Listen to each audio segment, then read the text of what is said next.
자, 신용장 발행 의뢰 살펴보도록 하겠습니다. 신용장, 이제 앞으로 요 신용장 남은 것 내용은 신용장의 우리가, 프로세스별로 이렇게 쭉쭉쭉, 기능적으로 한 번씩 검토를 하면서 넘어간다라고 이해를 하면 될 것 같아요. 자, 신용장의 발행 의뢰라고 하는 것은, 뭐 계속 강조를 했다시피 매수인이 자신의 거래은행에 대해서 신용장 발행을 요구하는 것을 말합니다. 신용장 발행이라고 하는 걸 통해서 매매계약상에 있었던 대금 결제를 약정을 진행을 하는 거죠. 그래서 물품의 대금 결제에 대해서 신용장 발행을 발행은행에 의뢰하고 발행은행이 신용장을 발행을 합니다.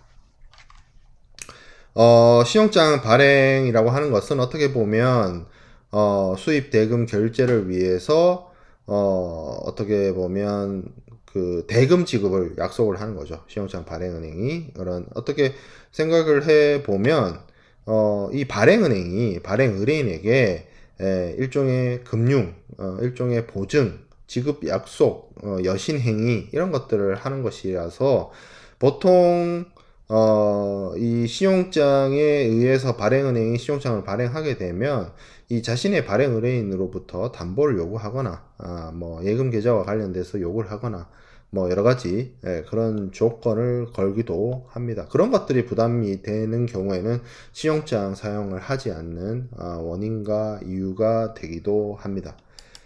그 다음에 이제 발행됐으면, 신용장이 발행이 됐으면 신용장을 통지를 하겠죠. 신용장 통지라고 하는 것은, 신용장 발행은행에 의해서 발행된 신용장을, 수익자인, 수출자에게, 매매 거래에 있어서의 매도인에게 신용장 발행 사실을 통보하는 것을 말합니다. 보통 수익자에게 직접 통지하는 경우도 있고요. 일반적으로는, 스위프트나 이런 것들을 통해서 통지은행을 경유하게 됩니다. 신용장 발행에 따른 통지 업무는 신용장 발행 업무의 연장으로서 볼 수도 있으나 통지은행은 보통 이제 독자적 절차를 따라서 진행을 하고 UCP 600에서 이 통지은행과 관련해서는 이 통지를 할 때 신용장 내용을 수익자에게 통지를 할 때 신용장 조건이나 이런 부분에 있어서 뭐 외관상의 진정성이라든지 이런 것들을 확인하는 그런 의무를 부여하기도 하고 있습니다. 자, 그래서 정리를 하면 신용장 통지와 관련해서는 발행은행이 통지은행을 통해서 간접적으로 하는 것이고 뭐 경우에 따라서는 수익자에게 직접적으로 통지하는 경우도 있을 수 있다라는 점이고요.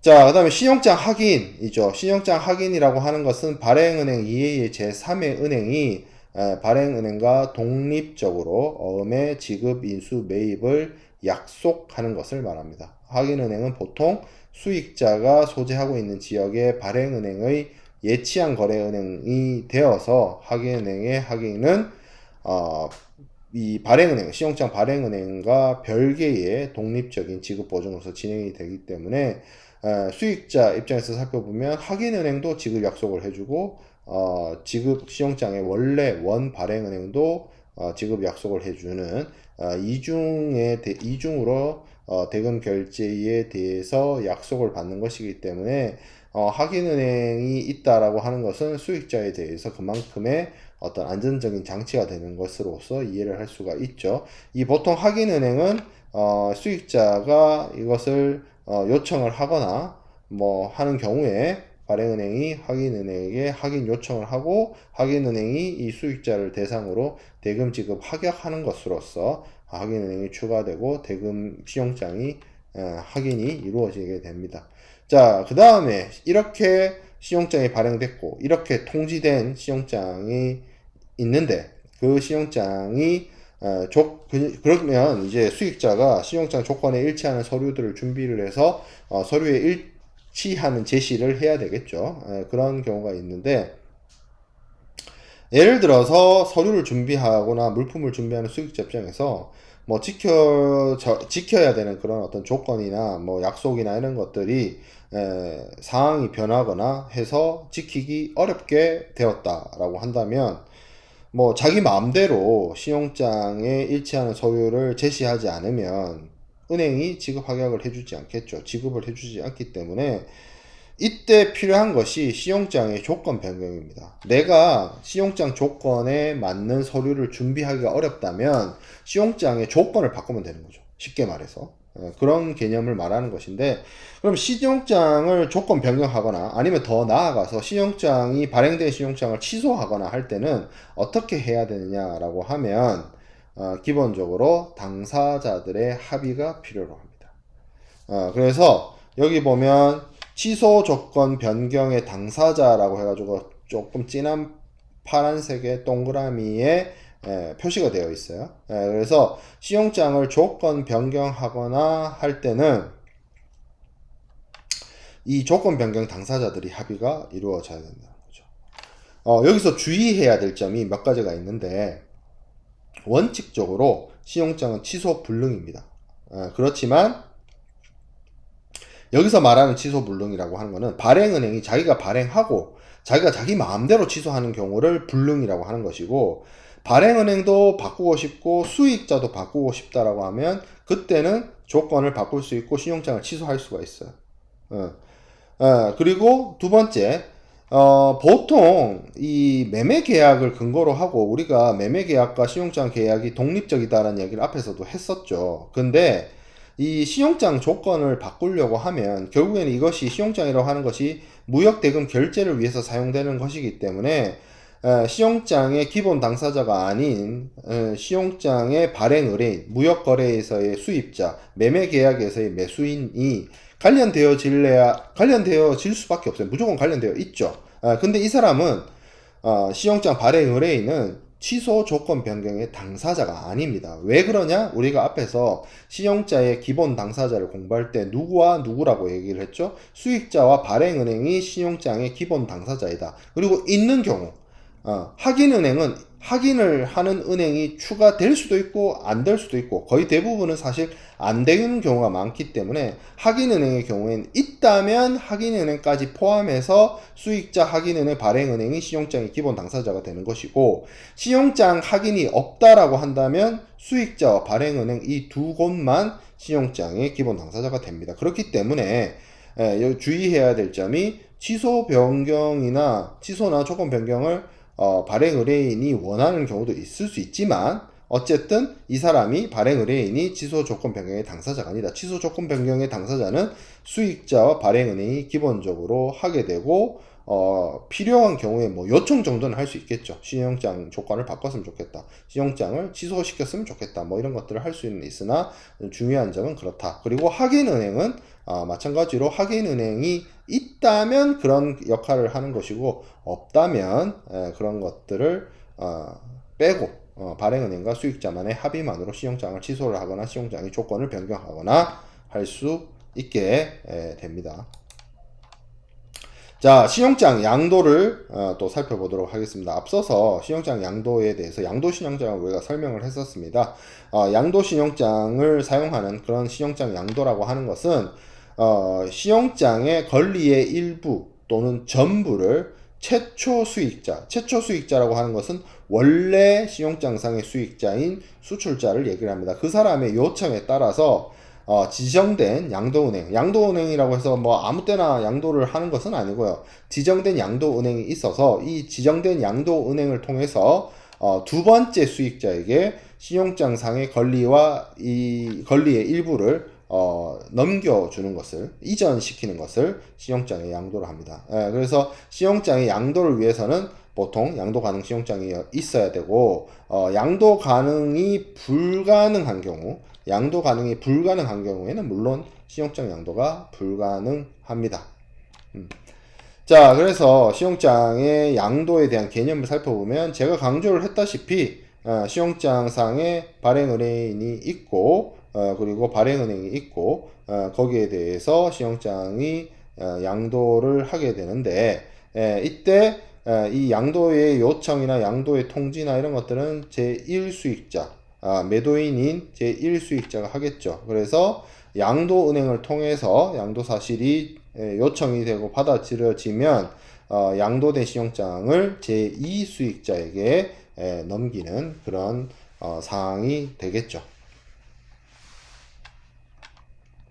그래서 요런 원래 거래가 있었고, 요게 이제 원신용장이 되는 거고, 이 매도인이자 제1수익자이자 수출자가 주도를 해서 요렇게 양도은행 통해서 제2수익자에게 넘기는. 예, 그래서 쉽게 말하면 무역거래에서는 이 사람이 이 수익자, 매도인에게 물품을 공급을 하거나 원자재나 부분품이나 부품을 공급하는 공급업자가 되겠죠.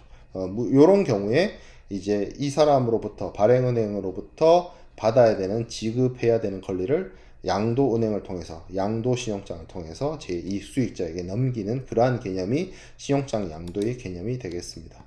자, 신용장의 양도는 양도 가능한 신용장의 권리의 일부 또는 전부를 넘길 수가 있습니다.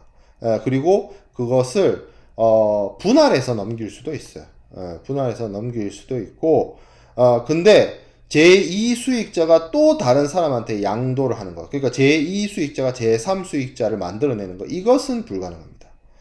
나눠서 제2수익자 A, 제2수익자 B, 요렇게 양도를 쪼개서 권리의 일부를 넘기는 것은 가능하나, 제2수익자가 새끼에 새끼를 치는 거, 벤더의 벤더가 되는 거, 이것은 불가능하다. 그러나 이 제2수익자가 양도를 반환하는 것은 가능하다. 양도를 반환하는 것은 가능하다. 그래서 제1수익자와 제2수익자의 관계가 이렇고요.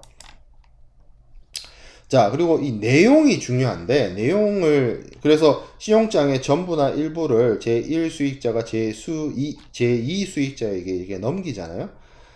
그러면 제가 앞서서 설명을 했다시피 제2수익자가 제1수익자에게 물품을 공급을 하거나 아니면 뭐 원자재나 부분품이나 이런 것들을 공급하는 사람이 될 텐데요. 그러면 이 원신용장, 그러니까 그 수입국의 신용장 발행은행이 발행한 신용장이 있을 것이고, 양도를 한 신용장이 있는데, 이게 일부가 되어 있거나 그렇겠죠. 신용장 내용의 일부가 이렇게 넘어질 것인데, 원칙적으로는 원신용장과 양도신용장의 조건이 동일한 조건이어야 됩니다. 원칙적으로는. 그래서 이쪽에서 사용되는 오리지널 신용장과 이쪽에서 사용되는 양도 신용장이 동일한 조건을 담고 있어야 되는데, 똑같은 내용이 안 담겨도 되는 것들이 있어요. 그게 여기 지금 나와 있는 금액이라든지 기간이라든지 이런 것들은 단축이 가능하고요. 보험 부보 비율은 반대로 증가가 가능합니다. 그리고 발행 의뢰인의 명의 또한 변경이 가능합니다. 왜 그런지를 한 번씩 이유를 설명을 하도록 하겠습니다. 일단 금액이나 기간은 단축이 가능합니다. 이거를 이렇게 생각을 해볼 수가 있어요. 이쪽에 수출자가 있죠. 이쪽에 수입자가 있습니다. 이쪽에 공급업자로부터 물건을 건너받아서 이제 수출을 하는데, 요 신용장의 권리의 일부를 양도를 시킨 거죠. 근데 예를 들어서 이 수출하는, 그러니까 매도인이 매수인에게 물품을 판매하는 금액이 100이라고 치면, 신용장 양도를 통해서 제2수익자에게 넘기는 그 금액이 100이라고 하면, 여기서 100 받아서 여기서 100 주면 매도인인 제1수익자는 자기 수중에 남길 수 있는 돈이 없죠. 중간 마진이 없잖아요. 그러면 당연히 이 원래 원신용장에서의 금액은 100이라고 치더라도 이 양도를 통해서 넘어가는 금액은 100이 되면 절대 안 되겠죠. 어떻게 해야 되겠어요? 100보다 낮은 금액으로 적혀 있어야 되겠죠. 마찬가지입니다. 기한도 있어요. 기간도 예를 들어서 수출자의 입장에서 바라봤을 때 매수인에게 공급하기 위한 기간이 한 달이라고 치면, 이 제2수익자는 이 매도인이 매수인에게 물품을 한 달 안에 공급할 수 있도록 더 빠르게 물품을 조달을 하거나 준비를 하거나 해서 넘겨줘야 될 거 아니에요. 예를 들어서 매수인이 매도인에게 요구한 날짜가 뭐 11월 15일이라고 칩시다. 11월 15일까지 물품을 달라고 했다라고 한다면, 제2수익자는 제1수익자에게 한 11월 9일까지는 줘야죠. 그런 식으로 이 금액과 기간을 단축해서 신용장 양도를 할 수가 있습니다. 자, 그러면 보험 부보 비율은 왜 증가 가능할 것이냐라고 생각을 해보면, 자, 보통 우리가 CIF나 이런 거 공부할 때 보험을 든다라고 했었고, 보험 금액과 관련해서 희망이익을 더해서 희망이익을 곱해서 뭐 110%로 한다 뭐 그런 내용과 규정들을 말씀을 드린 적이 있었을 거예요. 기억을 할 거라고 생각이 듭니다. 자, 그러면 예를 들어서 여기서 100이라고 칩시다. 100이라고 치자고요. 그러면 110으로 보험 부보를 하죠. 자, 근데 제가 앞서서 이 중간에 요 중간 사람이 양도를 해야 되고 양도를 통해서 중간 마진을 먹어야 된다라고 쳐요. 그럼 여기서 제 이익 수익자한테는 80을 넘겨받겠죠? 80을 넘겨받는 상황이니까 보험을 110에 하니까 80하고 110을 하면 이게 10%가 위가 아닌 거죠. 보험을 들 때 이게 여러분들 좀 이해해야 될 게 거래 금액은 요렇게 거래를 하고 요렇게 거래를 하는 건데 해상보험이라고 하는 것은 물품의 그 내륙 운송부터 시작해서 전체의 한 구간에 대해서 보험을 넣거든요. 그러니까 이 매도인이 보험을 든다 혹은 뭐 매수인이 보험을 든다라고 했을 때 보험 부보 금액이 매수인이 보험을 드는 경우에는 뭐 보험 양도를 할 필요가 없으니까 매도인이 보험을 드는 CIF 거래라고 칩시다. CIF 거래면 예를 들어서 매매 계약이 100회라고 대금이 100이라고 하면 보험을 110으로 들겠죠. 10% 희망이익을 더해서. 그러면 110으로 보험이 들어가 있는 상태에서 제2 수익자가 제1 수익자에게 보내는 대금은 80인 거예요. 그러면 보험 부보 비율이 110이 아니라 얼마가 되죠? 한 130, 40이 될 겁니다. 정확하게 계산을 안 해서 그렇지. 그런 거예요. 그래서 대금의 단가나 기간은 단축이 가능하고 보험 부보 비율은 아무래도 원신용장의 부보 금액을 기준으로 110%를 부보를 하기 때문에 이 두 번째 수익자로부터 제1 수익자에게 넘어갈 때의 그 보험 부보 비율이 보험 부보 금액이 증가하는 게 아니라 보험 부보 비율이 증가할 수밖에 없다는 거예요. 자, 그 다음에 발행의뢰인의 명의를 발행의뢰인 누구죠? 발행의뢰인 원래 오리지널 신용장에서 발행의뢰인은 이 사람이죠.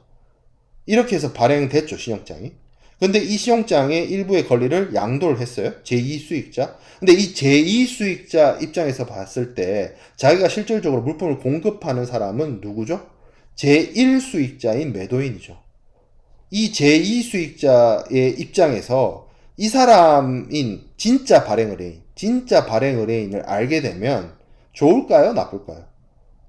이 사람 입장에서는 좋죠. 근데 매도인이나 제1 수익자 입장에서 외국으로부터 신용장을 발행받아서 통지를 해서 수익을 보는 이 매도인과 제1 수익자 입장에서는 신용장 양도를 통해서 제2 수익자로부터 자신이 물품을 공급을 받는데 이 신용장 발행이 되어 있는 이 발행 의뢰인, 자기가 물품을 공급해야 되는 사람에 대한 정보를 제2 수익자가 알게 되었을 때 과연 좋을 것이냐? 좋지 않은 경우가 많을 겁니다. 왜? 이 거래 정황이 제2 수익자에게 모두 다 전달이 된다고 했을 때 경우에 따라서는 어떤 일이 발생할 수 있어요? 매도인이자 제1 수익자를 제끼고 이 제2 수익자가 매수인이자 발행 의뢰인을 하고 다이렉트로 거래할 수도 있는 상황인 거 아니에요. 그렇죠. 그러면 매도인이 별로 안 좋죠.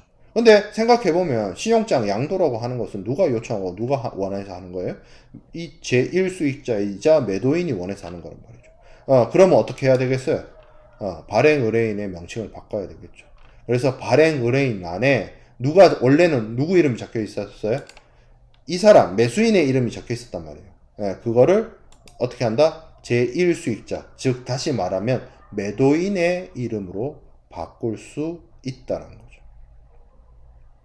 그래서 신용장에 어떤 양도를 할 때는 이런 내용들이 이렇게 바뀌어질 수도 있고, 자, 신용장 양도의 경우에 신용장 조건 변경에 있어서도 이런 말이 있습니다.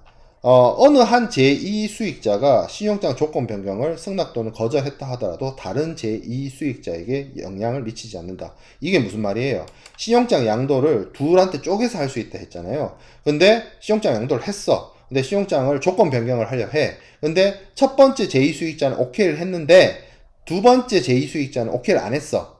그러면 오케이 한 사람만 조건 변경이고 이 사람은 그냥 원래 걸로 해야 됩니다. 그 이야기예요. 그 이야기. 그런 방식으로 신용장의 양도가 이루어져야 한다. 자, 그래서 7주차 강의 자료에 있는 신용장에 대한 부분까지 우리가 살펴보았고 9주차 강의 자료로 넘어가도록 하겠습니다. 자, 구주차 강의 자료 살펴보도록 하겠습니다. 구주차 강의 자료에서 우리가 시작할 부분은 이제 국제 운송입니다. 국제 운송은 물품의 실질적인 이동을 하는 어떤 물류 활동으로 볼 수가 있고, 어떤 물품을 어느 한 장소에서 다른 장소로 이동을 시키는 그러한 의미를 가지게 되죠. 그래서 뭐 물류론이나 여러분들이 화물 운송론을 통해서 배우는 많은 내용들이 이 국제운송 파트에서 학습하는 내용이라고 볼 수가 있고요. 뭐 물류적인 용어긴 한데 여기 보면 이제 노드, 링크, 모드 이런 것들이 등장을 합니다. 노드라고 하는 거는 거점을 얘기를 하는 터미널이나 거점을 얘기를 하는 거고, 링크라고 하는 것은 말 그대로 연결하는 부분이니까 운송 경로를 의미를 하고요. 그리고 모드라고 하는 것은 운송 수단, 방법. 그래서 뭐 트럭이라든지 기차라든지 선박이라든지 항공기 이런 것들이 일종의 운송 모드가 되겠습니다.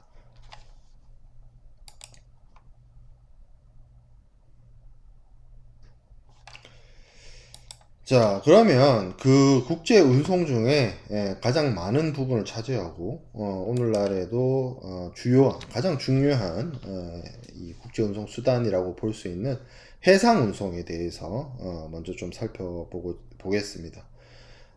해상 운송이라고 하는 거는 뭐 해운 뭐 이렇게 얘기를 하죠. 해상에서 선박이나 뭐 기타 다른 운송 수단을 이용을 해서 사람이나 화물을 장소적으로 공간적으로 이동시키는 것을 말하는데, 해운은 뭐 가장 보편적인 해상 국제 운송 방법으로서 사용이 되고, 가장 역사가 오래되기도 했고, 인류 역사의 발전과 함께 해상 운송이 진행이 되어 왔다라고 볼 수가 있습니다. 대량 운송적인 측면에서 살펴봤을 때 가장 큰 강점이 있는데, 뭐 다른 운송 수단인 철도라든지 항공기에 비해서 훨씬 많은, 예를 들어서 지금 오늘날에 사용되고 있는 컨테이너 선박들 중에 가장 대형의 것들이 24,000 TEU, 그러니까 그 20피트 컨테이너. 여러분들 길에서 보는 컨테이너 중에 보면 긴 게 있고 짧은 게 있죠. 그 짧은 컨테이너를 기준으로 24,000개, 2,400개 아니고 24,000개, 24,000개를 실을 수 있는 그런 선박들이 가장 최신 선박이자 가장 대형 선박으로서 사용이 되거든요. 요즘에. 그래서 그런 거를 생각을 해보면 선박이 엄청나게 많은 양을 운반을 할 수 있다라는 점을 우리가 알 수가 있고요. 근데 그에 비해서 뭐 철도는 여러분들 생각을 해보면 하차에 실어서 연결할 수 있는 한계가 분명히 존재죠. 뭐 많이 해봐야 2, 30개 정도가 끝입니다.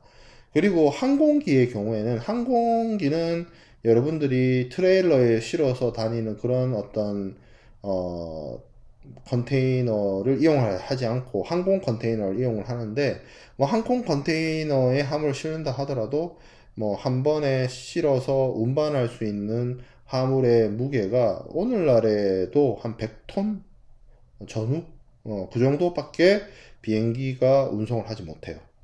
생각보다 비행기를 통해서 운송할 수 있는 물량이나 중량이 그렇게 높지 않습니다. 예. 왜냐하면 비행기가 무거워지면 무거워질수록 운항 거리나 연료 사용량이 증가하기 때문에 그렇게 경제성이 있지 않아요. 그러니까 항공기의 경우에는 빨리 배송을 해야 된다든지 아니면 가볍거나 소량의 물품을 국제적으로 운송하는 데 사용이 되고, 아직까지 21세기 그리고 향후에도 해상 운송이 국제 무역 물류에 있어서 가장 보편적이고 가장 그 중요한 운송 수단이다라는 점을 강조를 드리겠습니다. 해운의 특성, 해상 운송의 특성을 좀 살펴보면, 첫 번째, 안전합니다. 이제는 예전에는 선박을 이용해서 하는 항해가 뭐 바다의 컨디션을 정확하게 모르기도 했고 해도를 모르기도 했고, 뭐 선박의 어떤 안전 장치나 뭐 이런 부분들, 전자 정비, 뭐 자동 운항 장치 뭐 이런 것들이 없던 시절에는 선박이 굉장히 위험한 어떤 활동이었지만 선박을 이용을 해서 물품을 옮기고 거친 바다를 항해하는 것이 굉장히 위험한 행위에 들어갔지만 오늘날에는 조선 배를 만드는 기술도 많이 발달했고 뭐 전자기기, 위성 수신, 위성을 통한 추적, 뭐 GPS, 뭐 통신 수단 이런 것들이 원체 잘 발달되어 있고 정확한 해도가 나와 있기 때문에 화물을 안전하게 운송을 하는 수단으로서 역할을 할 수가 있고 운송비가 저렴합니다. 다른 항공기나 이런 거에 비해서 상대적으로 저렴하다라고 볼 수가 있습니다. 자, 그리고 뭐 대량 운송적인 측면에서는 이야기를 드렸고, 원거리 운송이 가능하다. 먼 거리에 운항이 가능합니다. 예를 들어서 철도나 도로의 경우에는 그렇게 먼 거리를 가지 못하죠. 그리고 간다 하더라도 많이 실어 나르지 못하고요. 그리고 항공기의 경우에도 오늘날에 여러분들이 뭐 남미 같은 지역을 간다라고 했을 때 직항하는 방법이 없거든요. 비행기가 무조건 환승을 해야 되는 그런 상황인데, 예, 그래서 이 거리, 운항 거리적인 측면에서 바라보았을 때도 항공기를 이용한 운송보다는 해상 운송이 조금 더 장거리 운송이 적합하다라는 점입니다. 자, 그리고 바다라는 항로를 이용을 하기 때문에 세계 각국의 영해와 항구를 자유롭게 항해할 수 있다라는 장점이 있습니다. 철도의 경우에는 정해진 철길로만 다녀야 되고, 뭐 그런 문제점이 있죠. 물론 비행기가 더 자유롭지 않습니까? 라면 뭐 비행기를 이용한 운송에 있어서는 장점이 뭐 그런 부분이 없지 않아 있긴 합니다만, 그에 못지않게 선박의 경우에도 바다라는 항로를 이용해서 안전하게 항해를 할 수가 있다라는 점이고, 자, 국제성이 있습니다. 선박이 외국의 항만을 자유롭게 출입을 하는 그러한 국제성이 있고, 상대적으로 선박은 항공기에 비해서 운송 속도가 상당히 느린 편에 해당이 됩니다. 자, 그러면 해상 운송의 형태를 좀 살펴볼 텐데, 운송의 형태는 기본적으로 해상 운송의 형태는 크게 나눠봤을 때 라이너와 트램퍼, 정기선과 부정기선으로 나눠서 생각을 해 볼 수가 있습니다. 정기선이라고 하는 것은 주로 소량 화물, 컨테이너죠, 컨테이너. 컨테이너를 이용을 해서 운송을 하는 것이고요. 보통 해상 운임과 관련된 품목별 운임이라든지 무차별 운임이라든지 뭐 이런 것들이 정해져 있어서 정해진 운임표에 따라서 운송 서비스를 제공하는 것이 정기선 운송 형태이고요. 부정기선도 있습니다. 부정기선은 컨테이너를 이용을 하지 않고 뭐 유조선이라든지 아니면 벌크선이라든지 그런 것들의 어떤 대량 화물을 이용을 해서 운임에 대해서 수요 공급에 따라서 운임이 결정되는 그러한 형태를 부정기선이라고 합니다. 그래서 정기선은 컨테이너, 부정기선은 유조선이나 일반 벌크선 뭐 이런 것들을 이용해서 운송을 한다라는 점, 그걸 구분해서 우리가 이해를 할 필요가 있고요. 먼저 살펴볼 것은 부정기선입니다. 부정기선이라고 하는 것은 정기적이다, 부정기다 이 말이 뭘 의미하냐면 정기선은 우리가 시내버스를 이야기를 할 때 정해진 시간에 정해진 항로로 정해진 타이밍에 정해진 버스 회사가 다니잖아요. 시내버스와 같이 다니는 것을 우리가 정기선 운송이라고 하고, 부정기선 운송은 전세버스라고 생각을 하면 조금 여러분들이 이해가 편해요.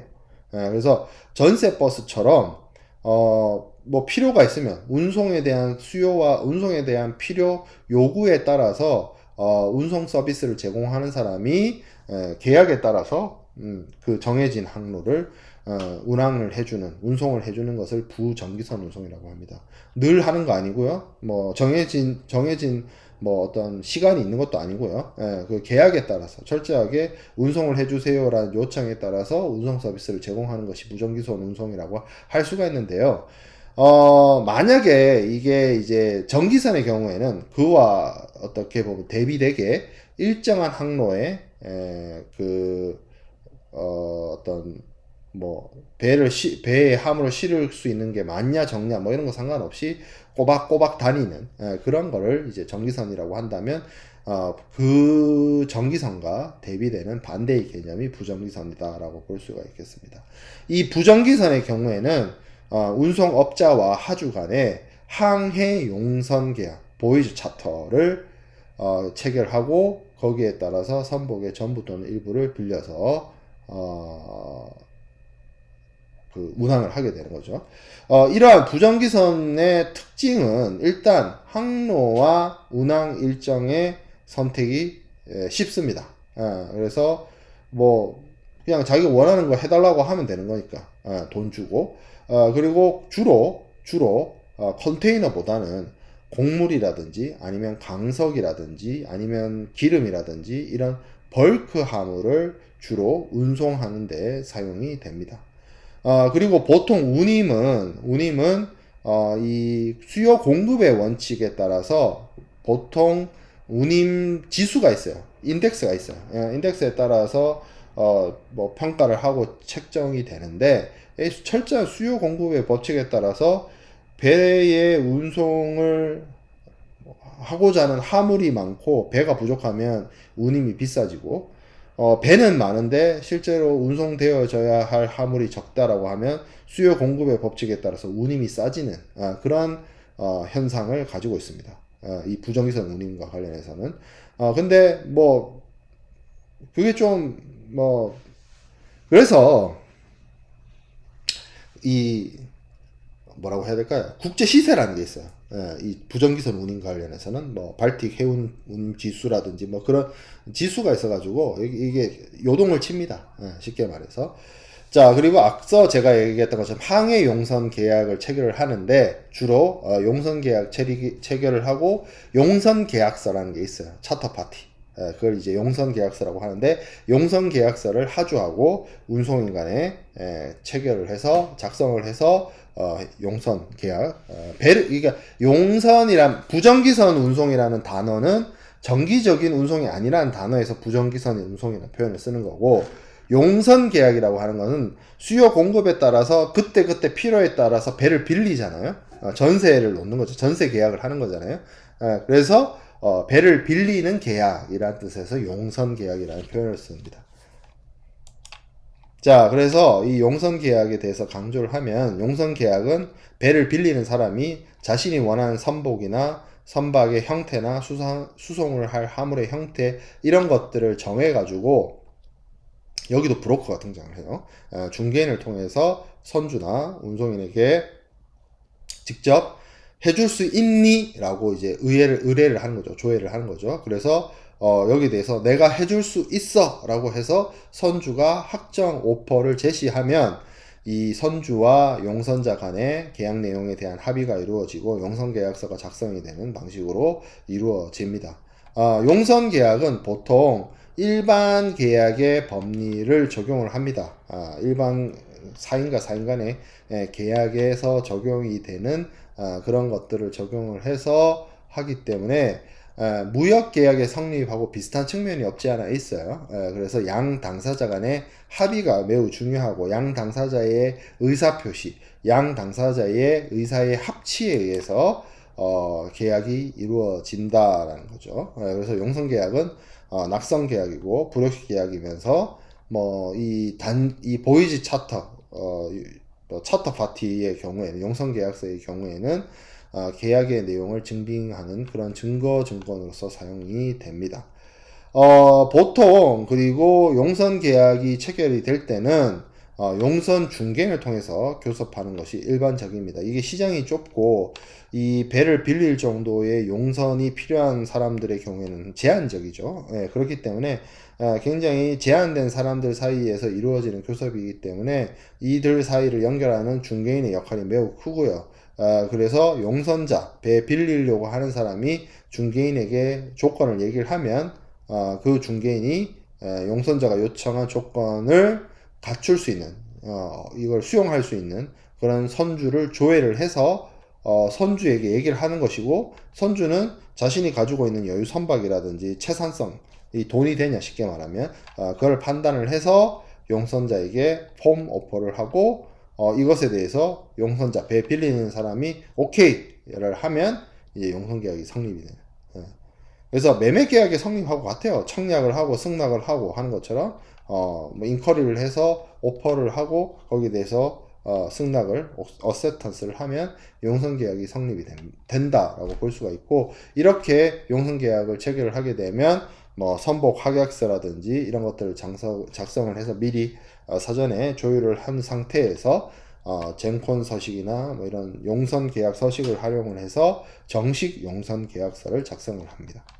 그런 방식으로 용선 계약이 성립이 될 것이고요. 체결 과정을 좀 정리를 좀 해보면 가장 먼저 해야 되는 게 배 빌리는 사람이 이 브로커에게 자신이 필요로 하는 수량이라든지 선적항, 양육항 이런 정보를 의뢰를 해야 되겠죠. 거기에 대해서 용선자는 이런 조건을 받아들일 수 있는 하주가 있는지를 조회하게 될 것이고, 만약에 그걸 오케이 하는 선주가 있다라고 하면 거기에 대해서 계약의 조건이나 유효기간을 명시를 해서 확정 청약을 하고, 거기에 대해서 용선자가 유효기간 내에 승낙을 하게 되면 선주와 용선자 사이에서 합의가 이루어진 것으로 봐서 용선계약서의 작성으로 진행이 된다라고 볼 수가 있겠습니다. 자, 그러면 이 용선운송계약의 종류를 살펴볼 텐데, 용선운송계약은 일단 그 배의 전부를 빌리느냐 아니면 배의 일부를 빌리느냐에 따라서 조금 나뉜다라고 볼 수가 있고요. 그렇게 배의 일부를 빌리는 경우를 partial charter party, 일부 용선이라고 하고요. 배의 전부를 빌리는 계약을 전부 용선이라고 합니다. 자, 그리고 배를 빌리는 데 있어서 어떻게 보면 방식인데, 운송인이 특정 항구에서 특정 항구까지 사용을 허용하는 그러한 경우에는 항해 용선이라고 하고요. 항구에서 항구까지, 그리고 어떤 기간에서부터 어떤 기간까지 배를 빌리는 경우에는 기간 용선, 타임 차터 파티라고 하고요. 용선자가 계약 기간을 일정 기간 정해서 그 기간 동안 임차료를 계산해서 선박 자체만을 통으로 빌리는 그런 식으로 배를 빌리는 것을 나용선 또는 선박 임대차라고 합니다. 그래서 이 항해 용선 계약, 정기 용선 계약, 나용선 계약이 존재를 하는데, 우선 이거를 이제 좀 정리를 해 보면, 항해 용선 계약의 경우에는 어떻게 보면 어느 항구에서 어느 항구까지 이 운송 행위를 제공하는 것이라고 볼 수가 있어요. 보통 그래서 선적항에서부터 양육항까지를 용선기간이라고 하고, 그 항해하는 단위에 따라서 용선료가 산정이 되고 지급이 됩니다. 그래서 일종의 운송 행위를 제공한 것에 대한 보수로서 운임을 지급하는 것이다 라고 볼 수가 있고요. 주로 항해 용선을 하게 되면 젠콘 서식이 사용이 됩니다. 젠콘 서식. 그리고 선박의 가망성이라고 하는 것은 선적항을 출발할 때 어느 항구에서부터 어느 항구까지니까 선적항을 출발할 때 가망 능력을 갖추어야 되고, 자, 선주가 이 선박의 소유자가 선박의 점유 지배권자가 되고, 선주가 이 운송과 해상 운송과 관련해서 간접선비, 직접선비, 운항비를 다 부담을 하고, 용선자는 선주에게 용선료, 운임을 지급하는 것으로서 역할을 다하게 되는 것이 항해 용선 계약입니다. 자, 정기 용선 계약은 기간으로 계산을 한다라고 했어요. 선박을 일정 기간의 기간을 정해서 배를 빌리는 것이기 때문에 보통 기간 단위의 사용료 같은 개념이 될 수 있죠. 그래서 용선 기간에 따라서 보통 3개월이나 6개월 등의 월을 기초로 해서 지급이 되고, 이러한 정기 용선의 경우에는 그 기간 동안 운송 능력을 지급을 하기 때문에 거기에 대한 기간 운임으로서 사용되는 것이 정기 용선이 되겠습니다. 그리고 선박은 당연히 선주가 지배를 하는데, 간접선비, 직접선비는 다 선주가 부담을 하고, 용선자가 배 빌리는 사람이 운항비를 부담을 한다라고 볼 수가 있겠습니다. 운항비의 가장 큰 부분을 차지하는 것은 무엇입니까? 라고 나한테 물으면 기름이요, 기름. 기름값 내가 낸다는 거예요. 용선자, 배 빌리는 사람이 기름값을 낸다는 거예요. 자, 반대로, 자, 나용선이 있습니다. 나용선. 나용선이 있는데, 이거는 쉽게 말해서, 뭐예요? 운송수단 그 자체를 빌리는 거예요. 배를 빌린다라고 했는데, 진정한 의미에서 배 빌리는 거는 나용선이에요. 어떻게 보면 항해용선은 어디서부터 어디까지 내가 이용할 수 있게 빌리는 거고, 정기용선은 몇 월 며칠부터 몇 월 며칠까지 기간을 정해서 빌리는 거고, 나용선이라고 하는 거는 아주 장기간에 걸쳐서 보통 뭐 한 10년 뭐 이런 식으로 장기간에 걸쳐서 배를 내가 내 맘대로 쓸 수 있게 배를 통으로 빌리는 것을 나용선 선박임대차라고 합니다. 그래서 용선료가 일종의 임차료 같은 성격을 가지게 돼요. 선박을 점유하는 사람도 배를 통째로 빌리는 것이기 때문에 선주가 관리를 하는 것이 아니라 배 빌리는 사람이 관리를 하고요. 그리고 용선자가 직접적인 선비. 이 직접적인 선비의 가장 큰 부분이 뭐냐면 선장님 월급이에요. 선장 선원 월급, 식대 이런 거. 그런 것들입니다. 그럼 간접 선비는요? 간접 선비는 세금. 세금은 선주가 부담을 하는데 배 빌리는 사람이 선장을 고용을 해서 선장 월급 주고 기름값도 내고 그래서 이 용선을 하는 데 있어서 나용선을 하게 되면 베어 컨서식이나 베어 보트 차터 파티를 사용을 하는데 이렇게 설명을 하고 지나가면 여러분들이 많이 헷갈린단 말이죠. 그래서 여러분들이 알아서 정리를 해야 되는 게 이 부분이에요. 나용선, 정기용선, 항해용선이 있는데 간접선비라고 하는 거는 세금, 보험료 같은 것을 얘기를 하고 어떤 방식의 용선을 채택을 하더라도 나용선이든 정기용선이든 항해용선이든 선주가 배 주인이 부담을 합니다. 그런데 직접 선비는 선원비라든지 선비용품이라든지 이런 부분들이 직접 선비에 해당이 되는데 정기용선과 항해용선의 경우에 선주가 부담을 하지만 나용선의 경우에는 배를 빌리는 사람이 부담을 합니다. 자, 그리고 운항비가 제가 연료비라고 했죠. 연료비에 있어서는 나용선과 정기용선이 용선자, 배 빌리는 사람이 부담을 하고 항해용선의 경우에는 선주가 부담을 하도록 하고 있습니다. 이거를 이렇게 설명하고 제가 마무리를 하면 여러분들이 굉장히 어려워요. 어떤 어려움이 있냐면 이해가 헷갈리는 거죠. 나중 시간이 지나면. 그래서 여러분한테 제가 이 얘기를 꼭 해주고 싶은 게 한번 비교를 해보세요. 항해용선 계약이라고 하는 거는 뭐냐면 택시 타는 거예요. 택시. 제가 그 전기선 운송을 뭐에 비유를 했죠? 셔틀버스, 시내버스라고 했고 부전기선 운송을 전세버스라고 얘기를 했잖아요. 전세버스. 그렇게 비유를 하는 건데 항해용선 계약은 택시입니다. 택시. 그리고 전기용선 계약은 렌트카예요. 렌트카. 그렇죠? 그 다음에 나용선은 뭐냐? 여러분들 왜 길 가다가 보면 호, 하, 뭐, 허 이런 번호판 보이죠? 그거 차 뭐예요? 장기 렌트카. 리스차. 차를 법인차 같은 경우에는 구매를 통해서 사는 것이 아니라 리스차, 리스를 하죠. 뭐 부경대학교에는 제가 알기로 총장님 차가 그 구매한 차로 알고 있는데 일반 사기업 공립대 말고 저런 사기업 같은 데 보면 사장님 차를 구매해서 쓰는 것이 아니라 비용 처리하려고 리스 한단 말이에요. 배를 일종의 그러니까 차를 빌리는 뭐 1억이나 2억이 넘는 차 같은 경우에 리스를 해서 쓰는데 리스라고 하는 게 보통 4년 동안 캐피탈 회사가 자동차를 소유를 하고 실제 사용하는 사람이 그 이자와 함께 사용료를 내서 이용하는 것이 리스차거든요. 그래서 생각해 봅시다. 자, 내가 택시를 탔어요. 운전 누가 하죠? 택시 기사님이 하죠. 차 소유가 누구한테 있죠? 택시 회사한테 있죠. 뭐 개인 택시 같은 경우에는 그 개인 택시 회사님이 가지고 있고. 기름값 누가 내죠? 택시 기름값. 택시 기사님이 내죠. 그죠? 그 택시에 대한 보험료 누가 내죠? 택시 회사가 내겠죠. 택시 기사님, 만약에 이게 법인 택시라고 치면 택시 기사님의 월급 누가 주죠? 제가 주나요? 택시 회사에서 주죠.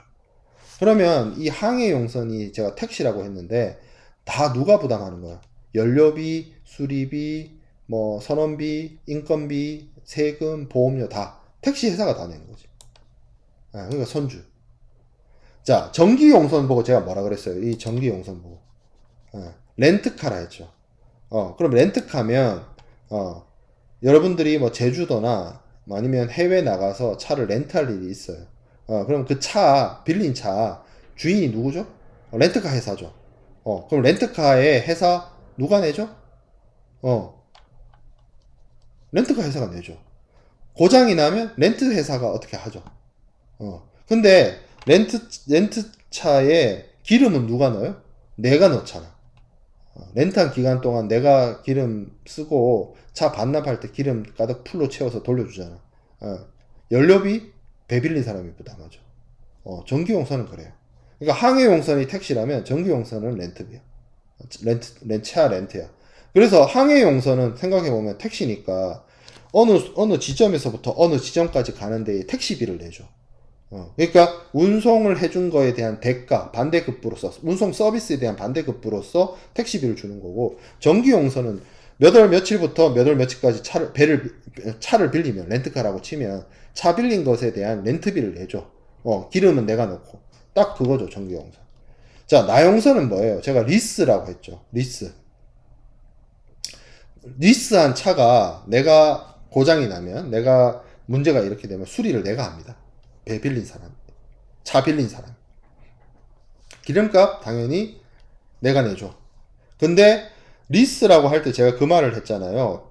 차를 구매를 하는 게 아니라 차에 대한 소유권은 캐피탈 회사가 가지고 있고 뭐 4년 동안 나는 사용료를 낸다. 이자랑 같이 그런 얘기를 했잖아요.